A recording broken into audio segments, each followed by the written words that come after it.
Before 2022, millions of Zambian children stayed home, not because they didn't want to learn, but because school was unaffordable for many families.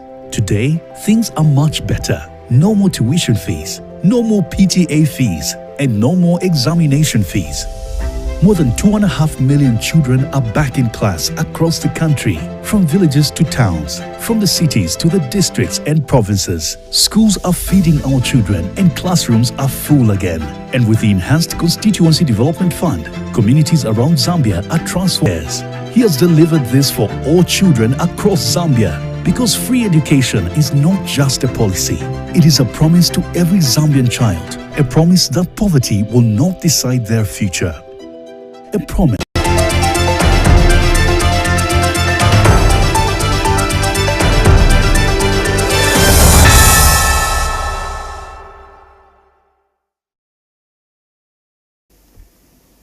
A warm welcome to Prime TV2 News, the home of breaking news. My name is Jessie Kalambo. You're catching us live on Top Star channel 110, as well as Facebook, which is PTV2 Zambia. Be sure to like and follow our Facebook page for more details. And now the story is making headlines. PETAUKE woman testifies how her husband's body was found in skeletal form 7 years after gruesome murder. Police condemn assault on officer during traffic duties in NDOLA. President HICHILEMA pledges free, fair elections and sustained political peace. And now the news in detail. A 41-year-old woman of Garden Compound in PETAUKE district in Eastern Province has testified in court about the discovery of her husband's skeletal remains 7 years after his alleged murder.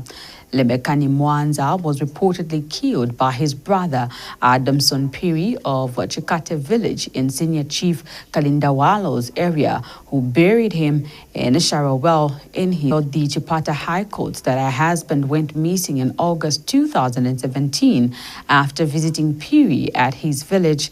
Ms. Mwanza said that Piri denied any involvement in his brother's disappearance, despite sending his daughter to call the deceased from PETAUKE Boma, alleging that he went back immediately after the meeting at the garden, after which the police released him from detention before he relocated to Mozambique. Christopher Bazir. Lemekani village in August 2017, appearing in the Chipata High Court before Justice Charles Kafunda, Irene Mwanza said that her husband went missing on a not date, but in August 2017 after leaving for Chikate village, where he was caught by the accused. She said that Piri denied involvement in his brother's disappearance, despite sending his daughter to fetch Lemekani from PETAUKE Boma, alleging that he went back immediately after the meeting at the garden. Mwanza said that the accused relocated to Mozambique after he was released from detention. The accused daughter, Nyango Piri, confirmed having been sent by her father, Adamson Piri, to call his uncle, who is now the deceased, stating that after reaching the village, the two were left at the garden where his father was working and went back home to check up on her mother, who was critically ill at that moment. However, the truth in this matter remained hidden until August 2024, when Piri's nephew, Zakaria Banda, who started cultivating in the garden, stumbled upon gruesome remains while digging a well. Banda said that he later informed the mother and his grandmother, who also informed the village headman before reporting the matter to the police. He said together with police officers, the body in a skeletal form was exhumed together with clothes and shoes, which were identified by the deceased daughter and later taken to PETAUKE police station for further investigations. Judge Kafunda has adjourned the matter to February 25, 2026 for continuation of trial. Christopher Bazir Banda, Prime TV News in Chipata, Eastern Province. The Zambia Police Service has condemned the assault of a police officer by motorists in NDOLA, which occurred on February 18, 2026, while the officer was carrying out routine traffic management duties. Police spokesperson Godfrey Chilavi says police officers derive their authority from the Constitution of the Republic of Zambia and, when performing lawful duties, act on behalf of the state and the people. Mr. Chilavi says any attack on a police officer in the execution of official duties is not only an assault on the individual officer, but also an attack on the people of Zambia and the country's constitutional order. The law provides safeguards to ensure officers carry out their responsibilities without interferences. Article 143(1)(f) of the Constitution places a duty on every citizen to cooperate with law enforcement officers in maintaining law and order. Section 21 of the Zambia Police Act, Chapter 107 of the Laws of Zambia, mandates the Zambia Police Service to regulate and control traffic. It is an offense to oppose or disobey a lawful order issued by a police officer. Additionally, assaulting or obstructing a police officer in the execution of lawful duties is an offense under Section 250B of the Penal Code, Chapter 87 of the Laws of Zambia, and attracts imprisonment of up to 5 years upon conviction.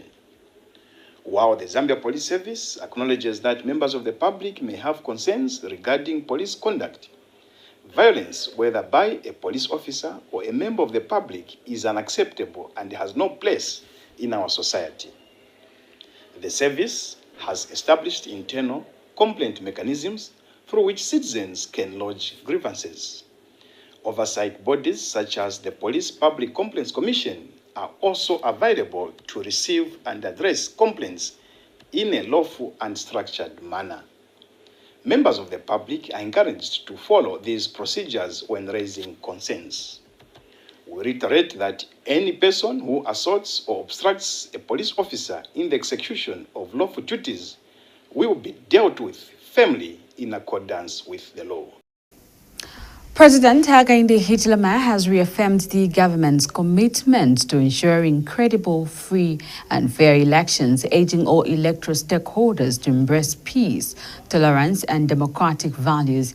The head of state notes that Zambia has recorded a significant reduction in political violence since 2021, citing the recently held Chawama by-election as an example of the country's improving political environment.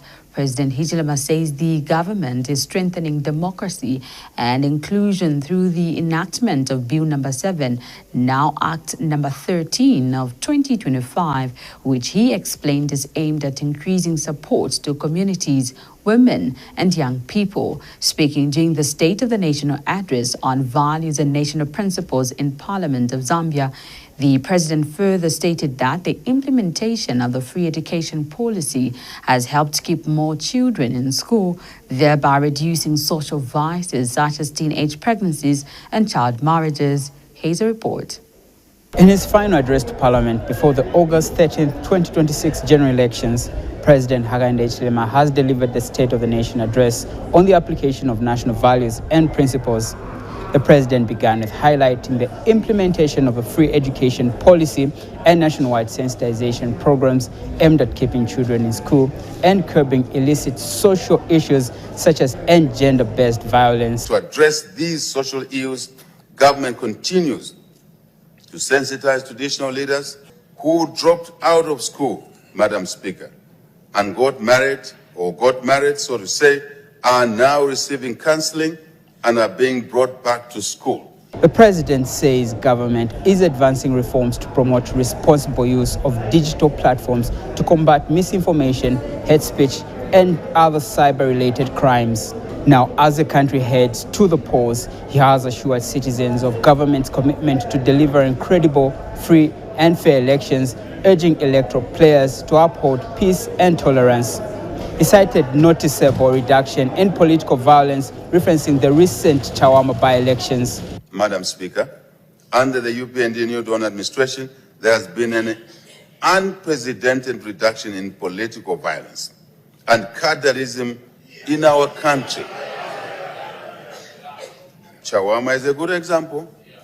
As we approach the 2026 general elections on 13th August 2026, we're committed to ensuring free, fair, credible, and peaceful elections. We should all remember, Madam Speaker, that democracy thrives on ideas, on persuasion, and respect for divergent views. We therefore implore all the political actors to commit to and of Act number 13, formerly Bill number 7, now strengthens democracy and inclusion, particularly for women, youths, and the differently abled. To enhance our democracy and promote inclusivity in our governance system, we amended the Constitution. For what purpose, Madam Speaker? To ensure fair and equitable representation of our people across the country. President HICHILEMA has pledged to increase the Constituency Development Fund if re-elected. He adds that the social cash transfer beneficiaries now stand at 1.5 from 1.3 million households, and that over 2.5 million children have returned to school, and that education reforms have led to the over 70% examination pass rate in the 2025 exams. He further adds that government has tackled the challenges in the energy sector by prioritizing investments in electricity production, while also brought to light the economic gains the country has experienced in the last 1 year. Also at Kafuanka, Prime TV News, Lusaka. Minister of Energy Makozo Chikote has assured the nation that Zambia will not revert to prolonged hours of load shedding, citing major investments in the energy sector expected to be completed this year and next year. Mr. Chikote dismissed suggestions that the recent improvement in electricity supply is a campaign strategy ahead of the August 13th general elections. He states that the progress is a result of sustained and strategic investment in power generation and transmission infrastructure. Speaking to PTV2 News, Mr. Chikote said the government intervention in the energy sector are beginning to yield tangible results, adding that the improvements are structural and long-term. Mr. Chikote was among several stakeholders who reacted to the presidential national address delivered today in Parliament of Zambia, where energy security featured prominently as a key national priority. I want to assure you that we will not get back to where we are coming from, because the projects that we have put in place, the projects that we are going to commission this year, the projects that we are going to commission next year, the projects that we are going to commission as we go on, supplement on the power supply for our nation. We were saying 85% was hydro. Out of 3,800 megawatts, 85% was hydro. And when we were hit by this drought, is the one which you saw us load shedding the country.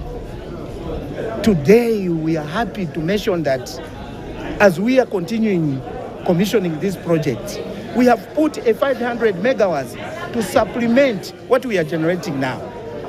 The President has informed the nation on the gains that we have made in the Ministry of Education through the free education policy by keeping our children in school and thereby reducing some of the vices like early pregnancies. And research has shown that over the years, early pregnancies have actually reduced, including early marriages have reduced by close to 20% because the children are staying longer in school. The President talked about the elections. Zambia has a good reputation for competitive elections, and it was really good to hear him reconfirm Zambia's commitment to free, fair and credible elections. For that to happen, a vibrant civil society, media and opposition will be very important, and we hope to see their active participation in the electoral process. However, we as a citizen, we must make sure that the elections are free and peaceful. no violence under whatsoever, because this is what anchors the President Hakainde Hichilema. Every time he opens up to talk, he wants to lead a peaceful country. And I think one of the key areas he touched was the area of corruption. You cannot claim to have values, Christian values or principles, if at the same time you side and support the corrupt. And as Financial analyst and economist Trevor Hambai has dismissed assertions that Zambia's positive economic trajectory is artificial. Mr. Hambai attributes the country's economic growth to increased copper production and the rise in the copper prices on the international market, which have climbed to about $13,000 per metric ton. He further cited the finalization of the country's debt restructuring process and the receipt of funds under the Extended Credit Facility Program as key contributors to the improved economic outlook. Mr. Hambai says the stability in these positive economic fundamentals is a clear indication that the country's growth is genuine and sustainable. We received our final payment on the Extended Credit Facility, which was a 3-year facility. We've also had positives around the agriculture sector in terms of productivity and an increase in revenue from the tourism sector. All these fundamentals we're speaking to positives. But supporting this has been the issue around exchange rate. The exchange rate has stabilized in the last couple of months. The kwacha has been appreciating against this with over 30% appreciation of the kwacha, and as well as the fact that the inflation rate has dropped to around 11%. So these positives are speaking to having to be able to reduce the cost of doing business in the country. What you do need in terms of driving economic growth is a stability in those economic fundamentals: exchange rate, interest rate, and inflation rate. The interest rate has also been reduced by the central bank. You have seen this in terms of reduction in monetary policy rate. In having to reduce this, what it is doing is driving an agenda where we are increasing liquidity on the market. The increase in liquidity should be able to drive or spur the private sector to be able to borrow and invest into the economy. So we just want to thank His Excellency the President, Dr. Hakainde Hichilema, for holding the country's economy at a very difficult time as this one. Especially should we also consider the issue of the exchange rate, where the kwacha has maintained its stance against the major currencies like the dollar. You know, moving around 19 and 20, I think this is a better one, especially for us cross-border businesses, where as you convert your money into some major convertible currencies, at least it is able to give you that good and high value. So this is a good indication, and it must be passed on to the consumers. And this is a call to the fellow business owners to make sure that they pass on the benefit to the direct consumers, so that we should not be able to sell things the way we used to sell then when the dollar maybe was moving at 27 or 28. At least now there must be a difference. And that brings us to the end of our news. A recap of the top stories. PETAUKE woman testifies how her husband's body was found in skeletal form 7 years after gruesome murder. Police condemn assault on officer during traffic duties in NDOLA. President HICHILEMA pledges free, fair elections and sustained political peace. Thank you so much for watching the news. This has been Jessie Kalambo. Continue enjoying the rest of our programming on PTV2.